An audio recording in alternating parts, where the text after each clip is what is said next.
foanatsika ny fampiasan'ankizy.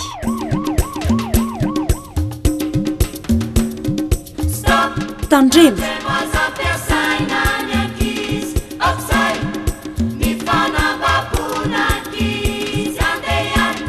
zaza vao raika ambin'ny folo taona monjy Saholy naterindreniny ny karama tamin'ny fianakaviana iray izy avy teto Antananarivo nakany fianaran-tsoa. Nitondra faisany Saholy potika ny fiainany ray manontolo toy izao ny nanjo azy. Nampiasay mamanay tamin'olona tao amin'ny ranojina dia ny karamako ray alina isam-bolana mitaiza zaza dia makarana dia manjo vary dia manonjaka dia ny alina ny anjo dia ny natorobea dia ny violina ranjina tsy natsara tena dia maraina ny anjo dia nalefa ny zarenody dia nitsingatsinga nandeha nody dia rehefa eo nandeha hivavaka aminy dia tsy afaka tsony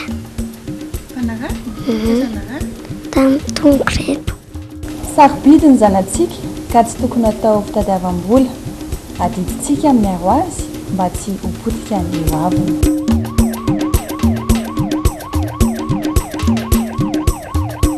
Tandremo asa mampidi-doza ho an'ny ankizy foanatsika izany.